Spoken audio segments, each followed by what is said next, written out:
Guys, ayan po guys, meron po tayong ano. Grabe, buti safe and sound tayo magmaneho. Rate mo yung driving ko ng 1 to 10 bro. Pagod. Sa katawan, likod ko, ramdam ko na parang stiff na ganito. Yung mga distance mo, okay yung distance mo. Bro, ako first time kong kawasakay ng ikaw drive bro. Huwag na tayong maghabol ng oras kasi Naganapan na. May kasamang kabado kasi siyempre sa nangyari rin sa atin. Pag gano'n na may cowboy, talagang hinahabol na talagang tayo.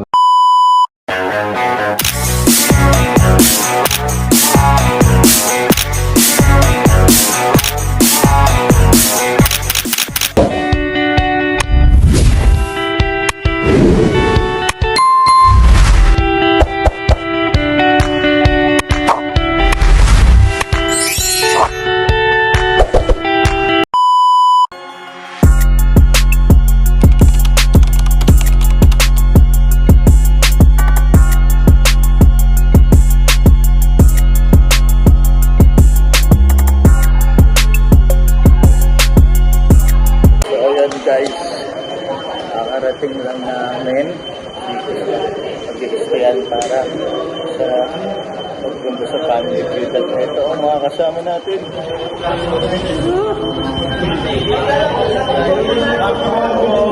Let's go! Guys, ano kami? Day 1. Kasama yan bro. So ayan, nandito kami ngayon guys, on the way sa room namin, and we just arrived here in Manila. So ayan guys, hindi na tayo bago dito, pero i-enjoy natin to. Let's go. So, Lumayan, interviewin ko kay bro si Papa Eds. Yun oh, grabe. Superstar. Beshi, baby. Ilulir dito. So ayan, Papa Eds, tawin na tayo sa room natin. Papa Eds, anong room natin? Alam sila nakakaalam. Bihira. Basta alam ko, masigit dito. Pagkasyahin daw natin bro. Beshi, doon ka daw sa exit. Grabe kayo kay Beshi. So eto na guys. Mayroon pa raw pala. Dito na tayo. Gabi naman. Kahit ako sa sipa, okay na. Okay na din ako. Guys. Yun, Papa Eds, kamusta? May tatanong lang ako sa iyo. Isa lang naman to. Anong masasabi mo sa pagmamaneho papunta natin dito sa Manila?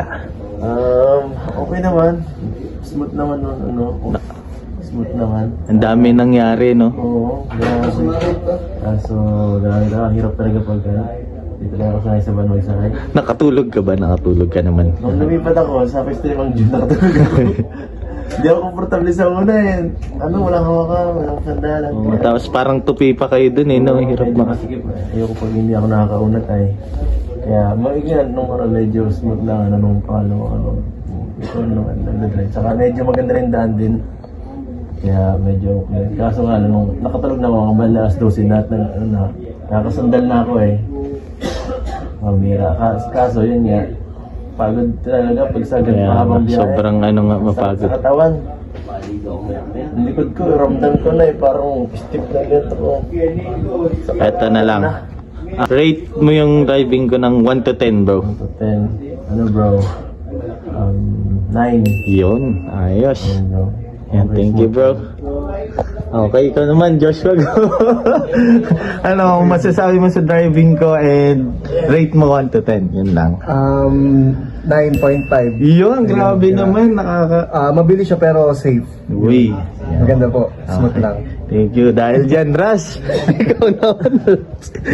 Ano man sasabi mo sa driving ko and rate mo 1 to Siyempre, ano naman, nakatulog kasi ako buong Uy, biyahe. grabe, Siyempre. sana Ano all. yan, 10 yun para sa akin pag nakatulog ako ng mahaba. Yan. Ibig sabihin, ano yun, parang big compliment yun sa driver kapag nakakatulog yung Grabe. passenger. Siyempre, good. 10 out of 10 sa akin. Thank you, bro. Thank you. Okay, tanungin natin yung iba. Papa Joms, tara dito. Papa Joms, Yes, bro. anong masasabi mo sa driving ko kanina? And Driving rate mo ng 1 to 10 din. 1 to 10? Ayun. So, kung ano muna masasabi mo, tsaka ka mag-rate. Goods naman bro, safe naman kami. Siguro dun sa all travel, mga from 1 to 10, siguro 2. Ay, grabe naman. Nakakaano naman. Parang upload ko kagad to, bro. Sige bro, Hindi nga, totoo. 2 lang talaga bro. Sige, salamat, bro. Hindi bro, mga ano naman siya bro, mga 9 naman siya bro. Uy, grabe. Close to perfection naman siya bro. Siyempre. Ang ano lang naman kasi dun bro is yung ano, safe. Yan. Be safe. Yung mga distance mo, okay yung distance mo bro. So, Nakatulog ka naman ba? Naka-idlip ka? every time bro na nagka-travel ako bro, hindi talaga ako ano. Siguro idlip lang pero sobrang babaw. Parang ganun. Yan, bro. Salamat, bro. Ah. Sige bro, okay na ba yun bro? Tanongin ko yung iba.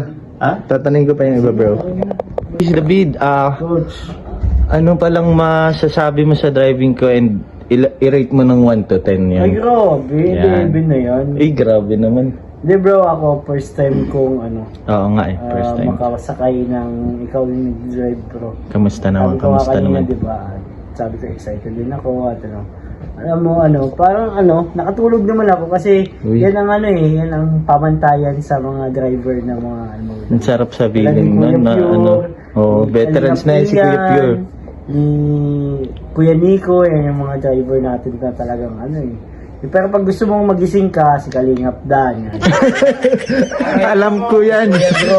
Uy. Si Kuya Bal, medyo bumait na si So, Kuya Bal eh. So yung pagdadrive, may pinagmanahan din ba yan? Siguro nasa ano din dugo. Hindi ano, kasi ano sila, parang mas binavalue nila yung time. Kaya Yun. nagmamadali sila. Pero ito, maganda coach kasi safety, tapos hindi ka naman naiiwan dun sa ano, kahit safe lang yung driving. Kaya, napakagaling. 10 ako, 10. Yun, thank you kay Sabid. So yun naman, Beshi. Beshi. Tutok talaga sa mukha ko. Beshi. Ang mukha ko talaga. Beshi, ikaw naman. Natagal na tayo magkasama kahit hindi mo na first time sa akin, nakarami ka na sa akin. Beshi. Anong masasabi mo sa driving ko ngayon at medyo malayo-layo to eh. Tapos i-rate mo na rin 1 to 10. Yung ano, totoo lang ha. Tapos, sige bro. Ano sa akin, 9. Yun, Kasi grabe. yung 1% kasi, siyempre, risk. Bagay. Okay. So, 9 kasi, siyempre, sa germs na, 99.9. Oo, ang galing mo talaga, Beshi. Napasok mo pa yun. Oo, di ba? 9 kasi. nakakalimutan yung mga pinsan mo ah. Oo, germs, baga tayo microbios. Yan. Yan, saka, safe tayo. Yun lang. And Naka-idlip sana ka pa- naman ba? Naka-idlip? Naka-idlip kasi pinang-sundot ako ni Kuya Jello eh. Aray ko. Nagigitla ako eh. Ayun yun, sana pag-uwi natin yan. Relax na din tayo. Yan. Ano lang Relax tayo, banayad ba? Yan, wala naman Para- tayong mahabuling oras. Oo, huwag na tayo maghabulang oras kasi ang daming ano, Nangyaring kaganapan, no? kakaiba. Kaya bro, thank you sa iyo. Yan, thank you bro. So yan, next naman tayo, last two.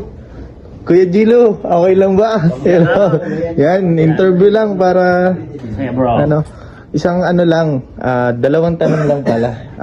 Kamusta yung pag-drive ko and i-rate mo siya ng 1 to 10? 9. Uy, grabe. Sarap sa ano yan, sa feeling bilang driver. Yung 1% is may kasamang kabado kasi siyempre sa nangyari rin sa atin. Yeah. Kanina, siyempre kailangan alerto tayo lagi, hindi ako natutulog kapag nagbibiyahe ako. In case man na ako, pwede ako magtambling-tambling dyan. Parehas tayo. Ako din, kahit pag ibang ano, depende lang talaga kung madrive ako. Pero hindi din talaga ako natutulog. Yan. Alam niya yung pure help yan kasi kapag kahit hindi ako nagdadrive, kasama ko lagi dyan sa driver seat. Hindi ako natutulog. Pinipmentuhan ko yan. Kita mo naman. Oo, tama yung ganun. Dapat ganun talaga pagka ano. In case man na maikaiglip, pwede kong kabigin yung nobela niya. Benebela. Di ba? Oo. Tapos laging alerto. Grabe. Isingin mo yung mga kasama natin, mag-ingay ba sa loob para mabuhay yung dugo ng driver Nice, for nice. safety natin. Siyempre, yung iba, tingin din sa mga paligid. Kasi minsan bro, yung safety natin, may mga nambabato sa kalsada bro. May mga nambabato. Minsan. Kaya ano pa? Yan, thank you Kuya Gilamags. Yan, last. Hindi, para sa akin, 10 kasi Grabe. halos nakikita ko pa yung lubak eh. Oo. Kampante kami kahit kami nasa Ano ko pinakalikod. talaga siya. Alalay ka lang dun sa pag may lubak siya. Talagang sinasagad mo pa rin yung preno. Yeah. Hindi kami namumugtol talaga ng malakas. Kasi random ko kasi maging pasahero. Nakatalong pa rin kami doon sa likod kahit pa paano eh. Kasi pag yung iba kang driver, pag gano'n na may cowboy, talagang hinahabol nila. Talagang tayo, ano lang. Yung pag Chill lang, chill chill lang. Yan.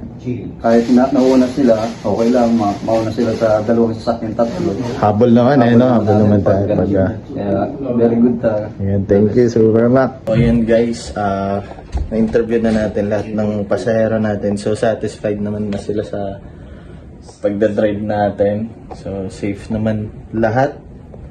And yun, nagpapasalamat tayo kay Kalingap Rob, kay Kuya Val, Ate Edna Vlogs, and Ate Jack. Ayun, higit sa lahat papasalamat tayo kay Lord kasi ginabayan niya tayo sa biyahe natin papunta dito sa Manila. Palagi. Ayan. Thank you.